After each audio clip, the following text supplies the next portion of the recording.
tive a oportunidade pela manhã, como eu disse, o pastor Daniel, compartilhar uma palavra com a igreja, e não tenho dúvidas que o Senhor tem nos ajudado, tem fortalecido nossas famílias, e como ouvimos no início deste culto, somos desafiados a ser gratos. O salmo lido, quando adentramos nesse santuário, fala de gratidão. As canções que entoamos nos lembram que devemos ser gratos. E eu gostaria de compartilhar com os irmãos nessa noite sobre a grandeza de uma vida grata, de uma vida agradecida. Convido você a abrir sua Bíblia no Evangelho de Marcos. Evangelho de Marcos, no capítulo 5. Nós leremos a partir do versículo 15. Marcos, capítulo 5.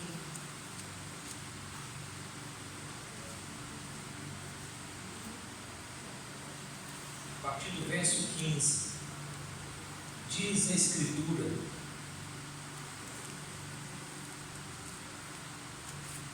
indo ter com Jesus, viram o endemoniado, o que tivera legião. Indo ter com Jesus, viram o endemoniado, o que tivera legião, assentado, vestido, em perfeito juízo, e temeram. Os que haviam presenciado os fatos contaram-lhes o que acontecera ao endemoniado e acerca dos porcos, e entraram a rogar-lhe que se retirasse da terra deles. Ao entrar Jesus no barco, atendendo o pedido do verso 17, suplicava-lhe o que fora endemoniado que o deixasse estar com ele. Jesus, porém, não lhe permitiu, mas ordenou-lhe: vai para a tua casa, para os teus, anuncia-lhes tudo o que o Senhor te fez e como teve compaixão de ti. Então ele foi e começou a proclamar em Decápolis tudo o que Jesus lhe fizera, e todos se admiraram ou se admiravam deste episódio relatado. Vamos orar. Feche seus olhos. Pai Santo, obrigado por que o Senhor nos traz à memória o teu Filho, Jesus Cristo, nosso Senhor. Amém. Obrigado, Senhor, porque o que nos une aqui nesta noite é Jesus Cristo, a razão da igreja, a razão de ser de cada um de nós, e nós só podemos te agradecer por isso. Que desafio, Senhor amado, temos de ser gratos na caminhada. É tão fácil sermos ingratos por natureza, mas agora rogamos a sabedoria do alto ao que ouve e ao que fala, discernimento espiritual a cada um de nós, e naquilo que fomos desafiados como proposta do Evangelho, nos ajuda a vivermos, porque o grande desafio a Deus é a vida, é sermos um sermão vivo para a tua glória, Pai. Não queremos, ó Deus, mais informação, somente, ó Deus, algo que fique no nosso intelecto, mas nos ajude a encarnar aquilo que temos ouvido, a sermos no nosso lar, no nosso trabalho, na escola, onde estivermos, uma referência cristã, porque temos vivido dias difíceis, como o Senhor disse que esse seria, e te pedimos a bênção, Pai, para cada um de nós, que ouviremos a exposição deste texto profundo e ao mesmo tempo desafiador. Em nome de Cristo oramos, Pai. Amém. Amém. Amém. Meus irmãos, nós estamos diante de um homem com um problema imenso. Imenso porque é um problema que está além da solução humana. E eu fico encantado todas as vezes que me aproximo da Escritura, como disse pela manhã, que é muito parecido no desafio que eu tenho em você, como pegar uma faca sem cabo. Nós que ministramos, somos pela palavra também cortados. A palavra nos corta, a palavra de Deus faz a gente sangrar. Porque quando leio este texto, eu vejo um homem que tem um problema espiritual. E esse problema espiritual é um problema que é por Jesus confrontado. Se você puder ficar com a sua Bíblia aberta, eu assim convido a observarmos alguns versos nesse capítulo de número 5. Inicialmente, quando você chega no verso 1, está dito que Jesus Cristo chegou à outra margem do mar, a terra dos Gerazenos. E é dito que Jesus desembarcou e veio dos sepulcros este homem, e este homem possesso de espírito imundo, e é dito que este homem vivia nos sepulcros, nem mesmo com cadeias alguém podia prendê-lo. E no verso 4, tendo sido muitas vezes preso, com cadeias, milhões, as cadeias foram quebradas por ele, os grilhões despedaçados, e ninguém podia subjugá-lo. Então você está diante de um homem que antes de Cristo é um trapo humano, é um homem que convive na região de Decápolis, que significa 10 cidades, 10 comunidades, uma região que historicamente está oprimida 300 anos por 3 impérios, e que no atual momento do texto que nós lemos, ela é oprimida por Roma. E diz a Escritura que esse homem é o lobo da cidade, é um homem que ninguém controla, é um homem que ele fere e é ferido, mas também é alimentado. Diz a Escritura que de dia e de noite este homem anda vagando, tem sua morada no cemitério, e as pessoas olham para ele, e quando olham para ele, tendo ele como referência, elas sentem normais, como nós às vezes temos os nossos loucos nas nossas cidades. Eu fui um jovem que nasci próximo de onde pastorei, curiosamente, Manhumirim. Vivi ali 15 anos com meus pais, e eu tenho na minha memória, pastor Daniel, alguns homens que a minha comunidade ali tinha como os loucos da cidade, e eram uns loucos até mesmo engraçados, e quando nós olhávamos para ele na nossa mente juvenil, nós nos víamos normais. Um merece destaque, chamava Jorge, conhecido por nós como Jorge Brasil, o Jorge Lereta. Olha que coisa curiosa, esse homem morreu tem 2 anos. Esse Jorge, ele dizia discursando na coreta da praça da cidade: eu tenho um sonho de ser prefeito daqui. E todo mundo ria, debochava, os meninos implicavam com ele, e ele dizia assim: trarei a praia para Manhumirim, vou trazer a água manilhada lá de Marataízes até aqui. Isso, irmãos, foi pegando aos poucos em nós a nível de deboche. Daqui a pouco os filhos dos nossos amigos também tinham o Jorge foi ganhando uma certa respeitabilidade, de maneira que todo mundo gostava dele, não fazia mal para ninguém. Quando ele veio a falecer agora, uma coisa que me assusta é que ele carregava sempre uma maleta, e ele sempre pedia, ali dentro do contexto que ele foi criado, para ir ao templo católico apostólico romano, e ele falava assim com o sacerdote católico: um dia eu quero encontrar meu pai, porque eu tenho muita saudade do meu pai e da minha mãe. Meu pai chamava Manuel, eu disse, e ele tinha uma cachorra que ele cuidou 10 anos dessa cachorra. E pasme você, a cachorra, no velório dele, a cachorra ficou debaixo do túmulo, de onde estava o caixão. E durante o féretro, indo para o cemitério, a cachorra acompanhou todo o processo. Há 60 dias eu perdi meu tio primogênito, meu irmão do meu pai mais velho. E já se fazia 1 ano e meio que esse Jorge tinha falecido. E eu vi a cachorra no mesmo ambiente que o meu tio estava sendo velado. E perguntei: o que essa cachorra está fazendo aqui? Resposta que eu recebi do pessoal do plano: ah, pastor, essa cachorra, o nome dela é Cláudia. E ela fica, todas as vezes que nós abrimos aqui o salão, ela entra e ela fica debaixo do caixão desde o dia que o Jorge faleceu. E amanhã o senhor vai ver uma cena que vai te assustar.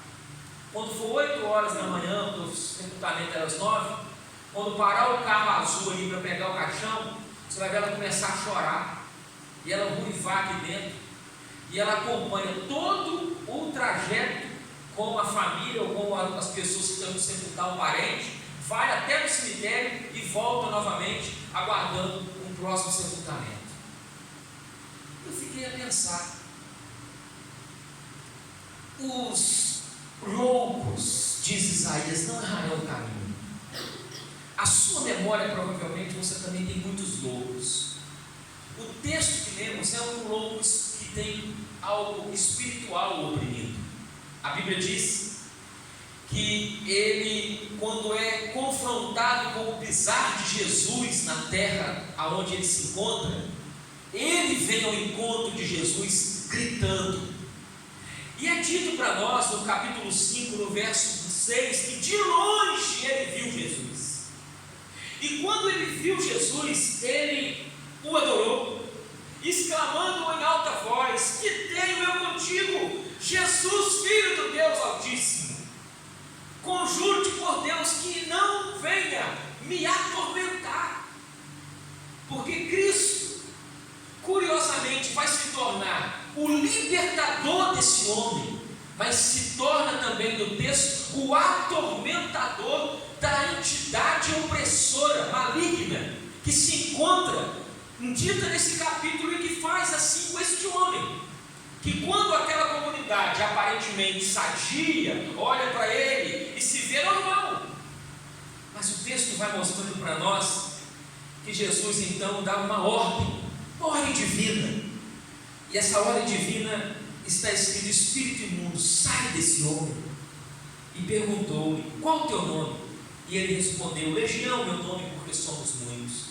Talvez fazendo referência até mesmo às legiões romanas e à opressão que aquela comunidade há tempo já sentia de Roma. E aí a Escritura vai mostrando para nós que ele roga então encarecidamente que não mandasse para fora do país, e pede a Jesus que os mandasse então para uma manada de porcos. E os espíritos imundos rogaram a Jesus: nos manda para os porcos. Só que Jesus o permite. E agora então nós temos um texto que vai abrindo para nós algo extremamente desafiador para mim, para você que é crente em Jesus no tempo presente. O texto está dizendo que Jesus permitiu que 2.000 porcos, ou quase 2.000 porcos, fossem ali usados por essas entidades opressoras e de certa forma oprimiam esse homem com muitas vozes. E estes porcos então se lançam de espinhadeiro abaixo, é o que diz a Bíblia. O poder de Jesus tamanho é que gerou algo naquela comunidade que sacudiu os alicerces daquela região. Isso é bonito, irmãos, encantador, porque quando eu vejo na minha vida, na sua vida, na vida da igreja, na vida de irmãos, não só do passado, mas do tempo presente, ouvimos as histórias dos irmãos, nós nos encantamos com o poderio de Jesus. É o poderio de Jesus que liberta o homem, por exemplo, como eu disse pela manhã, do alcoolismo. O poderio de Jesus que liberta do vício maldito das drogas. O poderio de Cristo que nos ajuda nos nossos péssimos hábitos. O hábito de chocarrice, o hábito do deboche, o hábito às vezes até mesmo da maledicência. E o poder de Cristo, ele ainda opera, como diz a carta aos Hebreus: Jesus Cristo é o mesmo, ontem, hoje e eternamente. E nós, como igreja, não deixamos este poder no sentido de passado ou histórico. É um privilégio que temos ainda no tempo presente, experimentar, irmãos, esse poder na nossa vida, na nossa história. E aí a palavra diz para mim e para você que os espíritos imundos entram naqueles porcos e eles são lançados para dentro do mar. Os porqueiros, donos, comercializavam aqueles porcos, porque os judeus que ali moravam eram os judeus meia boca, porque como judeu não podia se comercializar porcos, mas naquela região viviam-se judeus que era judeu meia boca, como alguém já disse.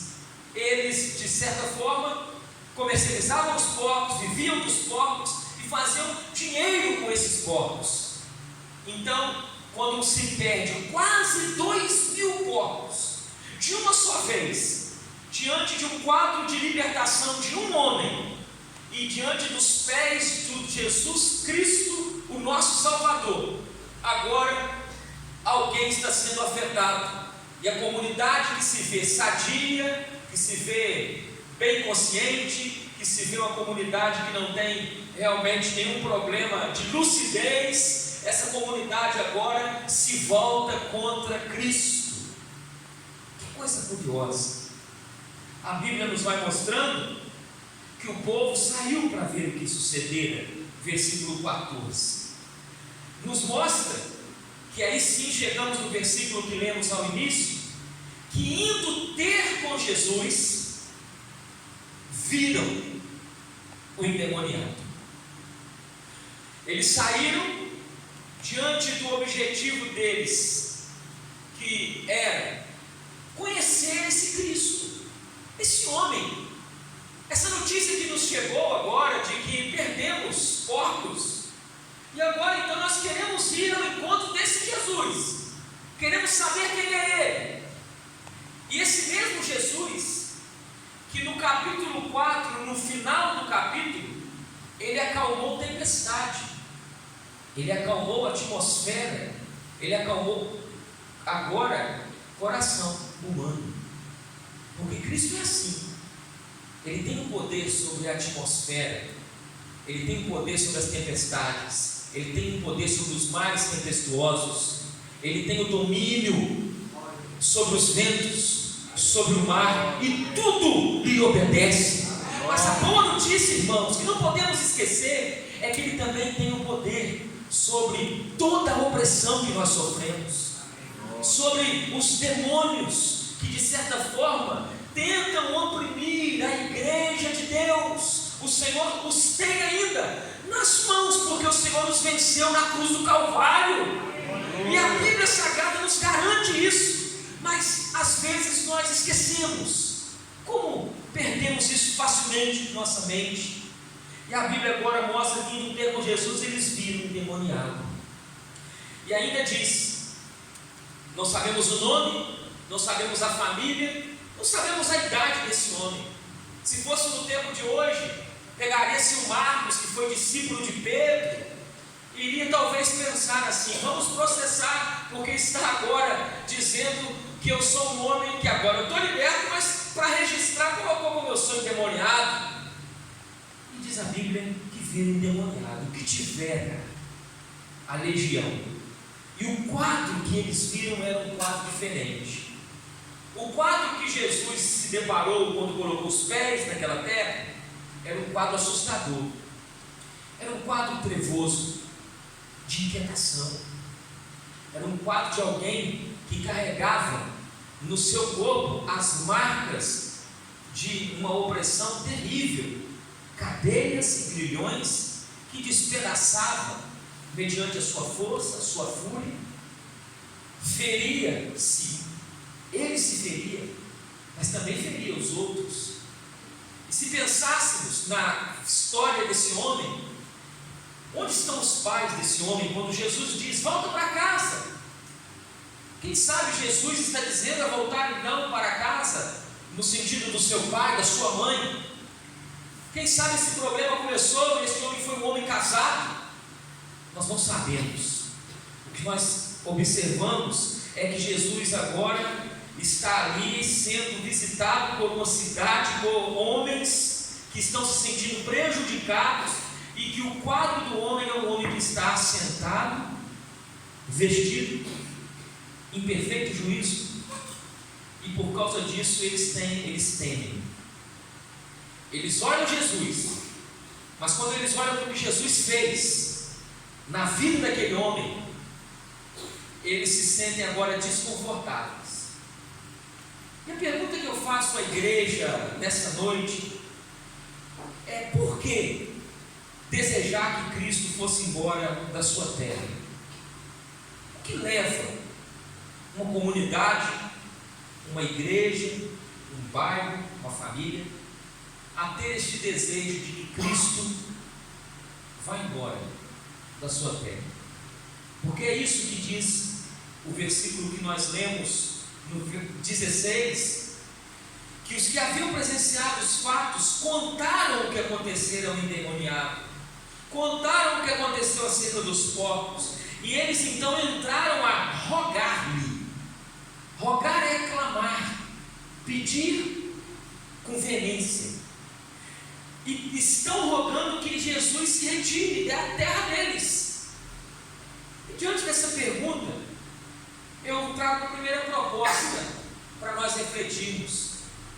Eles desejam que Jesus saia da terra deles, porque Jesus está mexendo no viver sossegado deles. Porque Jesus ali vai mexer no sossego deles. Como? Para eles o ocorrido foi uma catástrofe, foi uma calamidade.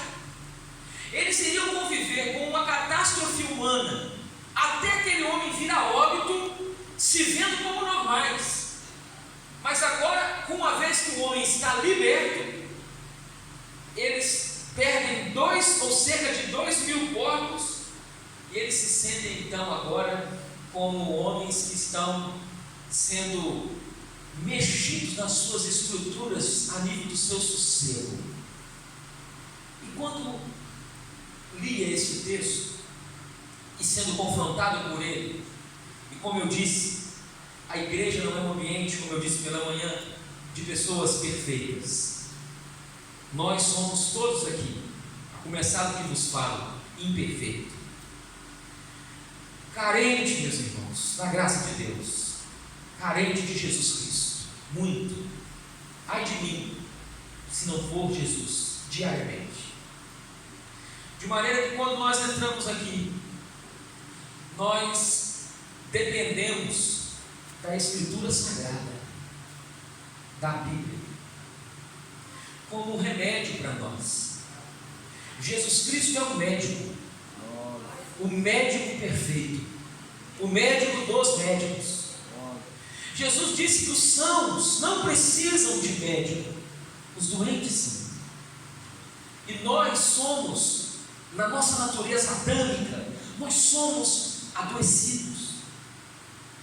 E na nossa enfermidade, a solução não está, meu irmão, no divã do psicanalista, do psicólogo, não está nos medicamentos que têm a sua utilidade, mas a solução primordial para nós está em Jesus Cristo, o nosso Senhor, esse que te chama, como você ouviu aqui nessa noite, te chama para uma amizade com Ele, aleluia, a sermos amigos dEle, íntimos dEle. E aí a Escritura, ela nos mostra que Jesus, de certa forma, mudou a sorte daquele louco, diante de uma sociedade que se via como santo, e uma sociedade que estava com aquele lema: tudo por uma vida tranquila.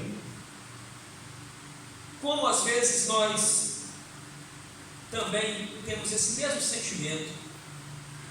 Às vezes a igreja está chegando num determinado ponto que nós sabemos o que devemos realmente realizar e fazer, e viver que devemos ter, mas a gente não quer, porque se passarmos a nos santificar mais, a jejuar, a orar, nós vamos ser cobrados a nível de responsabilidades, e vai mexer no nosso sossego, vai mexer na nossa estrutura, a nível daquilo que já é o nosso plano.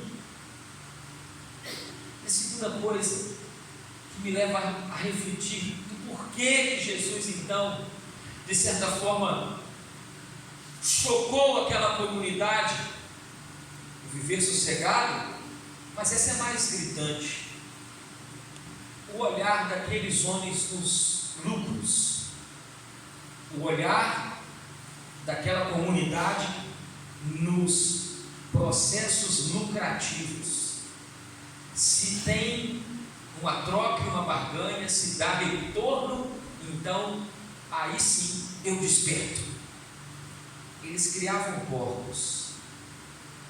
Talvez, como eu já disse, por serem judeus, não comiam do mesmo, mas comercializavam.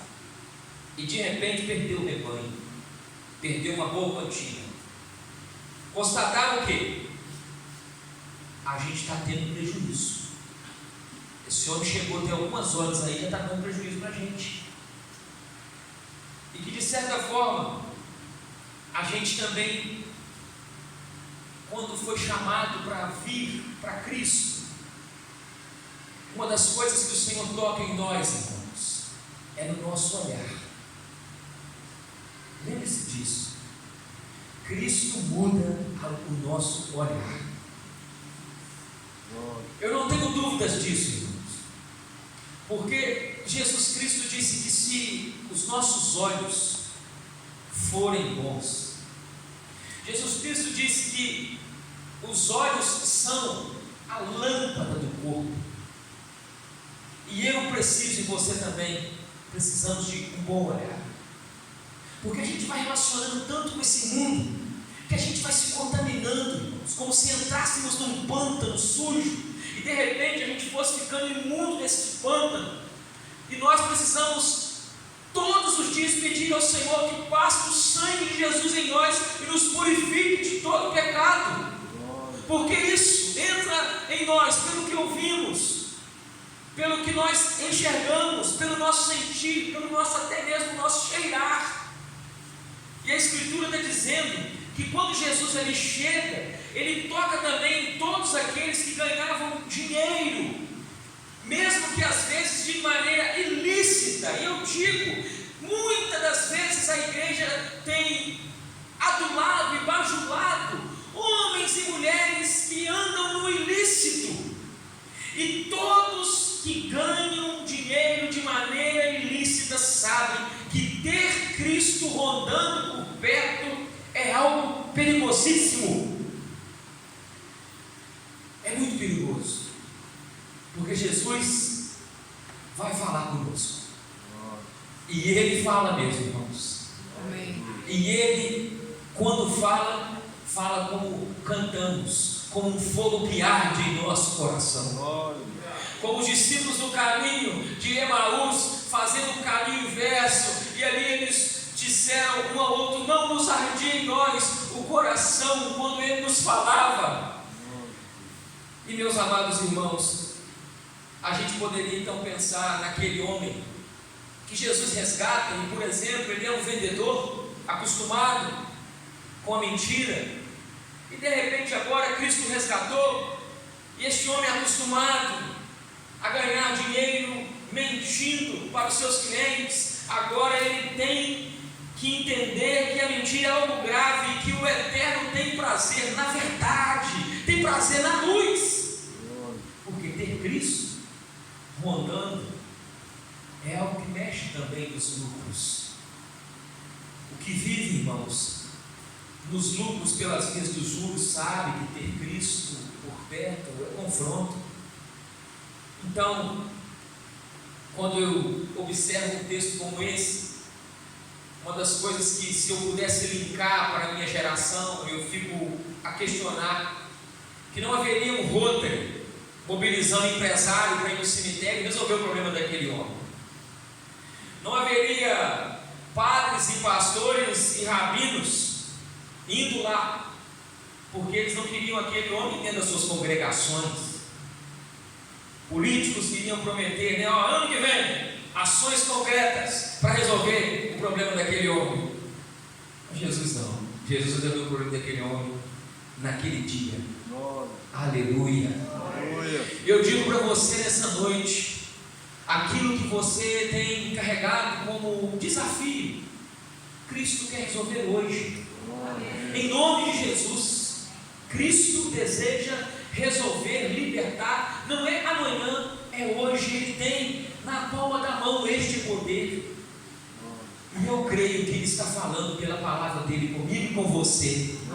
E assim, para nós concluirmos, se eu posso observar uma comunidade que rejeita Jesus, o texto me mostra também um homem liberto, que o texto diz: ao entrar Jesus no barco, ele suplicava. A comunidade roga, nos deixe. Jesus não insiste em ficar. Jesus não quer lançar pedra aos povos. Jesus não vai fazer ali uma reivindicação: eu tenho que ficar aqui. Não. Jesus, ele então entende que ele vai então passar para outra imagem. O reino de Deus precisa avançar. Agora, aquele homem pede para ir com Jesus. E Jesus agora, pela primeira vez no Evangelho de Marcos, que em todos os relatos de milagre, você vai observar Jesus falando assim diante do quadro. Acontece algo milagroso e Marcos mostra assim Jesus dizendo: conta para ninguém não, fique em silêncio. Jesus manda guardar. Mas aqui Jesus diz assim: você não vai não, você vai ficar aqui. Volta para casa. Você não vai se tornar um missionário ao meu lado de cruzada, onde eu vou trazer a mensagem do reino e você vai contar o que eu te fiz. Jesus disse a ele: não, você vai ficar aqui. De maneira que Jesus diz a ele: vai para a tua casa, vai para os teus, anuncia-lhes tudo o que o Senhor te fez e como teve compaixão de ti. E eu faço a seguinte pergunta: por que tanta vontade de ficar com Jesus? Se uma cidade inteira quer que Jesus vá embora, porque mexe com o sossego, porque mexe no lucro, eu vejo um homem que a Bíblia chama de ex-endemoniado, o que fora endemoniado. É a minha história, é a sua história. Todos nós temos um passado que às vezes somos estigmatizados por ele. E aí diz a Bíblia: o que fora endemoniado, ele também ora, ele suplica, e ele não é atendido por Jesus. Jesus atende o pedido daquele ser oprimido: ó, não nos mande para fora. O Senhor atende. Nos mande para os povos. O Senhor atende. A cidade pede para sair, vai embora. O Senhor atende. E agora o homem faz um pedido nobre: eu quero estar com o Senhor. Eu tenho às vezes meus medos. Se eu ficar aqui longe do Senhor, essas vozes voltarem, e eu voltar para a antiga prática, e eu voltar a minha vida aqui. Jesus fala para ele: não, volta, que você tem uma mensagem de anúncio a fazer. É aquilo que eu te fiz, aquilo que o Senhor te fez, e como teve compaixão de ti. E no início desse culto nós ouvimos os salmos, o salmo que fala de gratidão. E o que é gratidão? Se você puder guardar no seu coração, se você tem no lápis, anote o seguinte: gratidão é a memória do coração. Somos ingratos por natureza, sim, mas gratidão é a memória do coração. E esse homem quer ir com Jesus porque este homem é grato. E a gratidão dele o levava a pensar assim: eu quero ir estar contigo porque eu quero trabalhar para ti. Eu quero estar contigo porque eu sou grato, porque eu fui por ti liberto. Ele poderia também estar sendo grato pela possibilidade de ser um discípulo, ser um homem que vai aprender, como nós cantamos aqui também, como Maria, que é dada aos teus pés. Eu quero estar aos teus pés. Senhor, eu quero estar contigo porque eu sou grato. Eu quero então ser um homem que encarne aquilo aquilo que também cantamos, como um homem que é um vaso em tuas mãos, mas que quebra esse vaso em tuas mãos e se derrama diante do Senhor. É assim, irmãos, este homem manifesta gratidão por ter a possibilidade de companheirismo com Cristo. E Jesus entende que ele não deveria ir. E eu lembro a você que este texto fala de 3 perspectivas da presença de Jesus que nós precisamos pensar essa semana. A primeira delas, a fé, é uma fé que se manifestou, por exemplo, na fé, quando você viu essa fé que estava nessas entidades opressoras. Todos acabarão um dia por comparecer diante da presença de Jesus Cristo. Se isso não gerar temor no seu coração, coloque um sinal de alerta, porque um dia eu e você vamos estar diante da presença de Jesus. Amém. Não se acostume com isso, irmão. Lembre-se disso, a presença de Jesus, ela é algo que de alguma forma deve gerar em mim e em você temor. De maneira que quando eu entro num templo, eu estou então pedindo que Deus fale comigo mais uma vez, porque é algo de vida e de morte. E quando esses demônios reconhecem em Jesus o senhorio de Cristo, o senhorio de Yahvé, o senhorio divino, a Bíblia diz que eles adoram a Ele. E esta adoração nos fala de uma fé que é um alerta para quem aqui estiver, que está na condição de incrédulo e que ainda não professou a sua fé em Cristo como Salvador e Senhor da vida. Um dia essa palavra vai se levantar contra você, no juízo contra mim também, e ela vai se levantar a favor de nós ou contra nós. Isso deve gerar medo, pavor e ao mesmo tempo respeito pela santidade deste ser que é 3 vezes santo, santo e santo. Aleluia! Aleluia! Mas a palavra, ela também fala dessa fé que é uma fé que, quando você é abraçado por ela, ela é de certa forma ameaçadora. Por quê? Porque a economia foi colocada em questão, e no caso aqui foi a economia, mas todos nós temos os nossos recônditos do coração, temos os nossos porões, que o Senhor sabe muito bem aonde Ele vai trabalhar e mexer, de maneira que crer em Cristo não é para calculista, crer em Cristo não é para quem gosta de calculadora, porque a fé em Jesus, ela é ameaçadora também, ela ameaça. Alguns ela ameaça o bolso, alguns ela vai ameaçar o andar, outros o olhar, o sentir, de maneira que eu e você precisamos lembrar da linguagem do apóstolo Paulo escrevendo aos Filipenses: tende em vós o mesmo sentimento que houve em Cristo Jesus. É uma fé que, de certa forma, ela me coloca dia após dia como um homem que é ameaçado por Ele em amor. E para terminar, ela é uma fé anunciadora. Vai para casa, conta para os teus tudo que eu te fiz, tudo que o Senhor te fez, como teve compaixão de ti. A presença de Cristo, ela te traz ao culto, sim, amém. Ela te traz a um local de reunião, amém. Mas a presença de Cristo, ela te leva também à presença de outros. E quem são esses outros? A começar na sua casa, seus pais, seu marido, sua esposa, seus vizinhos. Então é uma fé anunciadora. Jesus não vai te pegar e vai te fazer um bonsai de igreja.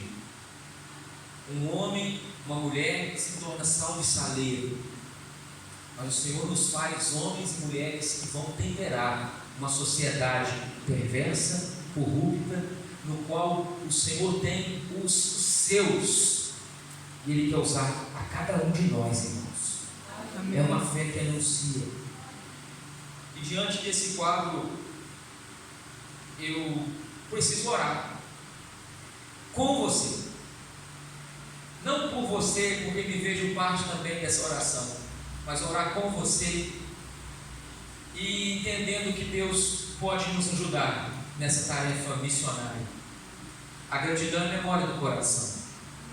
Se nós entramos por esse santuário, por esse local de reunião nessa noite, e meditamos realmente nesse coração grato que eu preciso ter e você também, eu me vejo como este homem que precisou da libertação.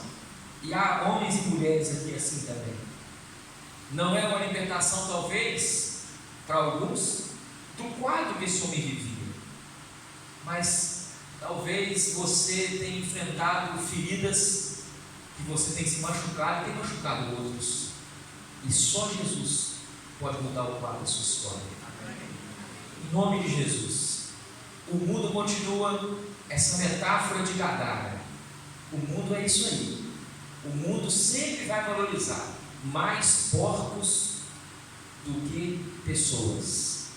Repito, o mundo que você está vivendo, que eu vivo, o contexto anti-reino, sempre vai valorizar mais porcos do que vidas humanas.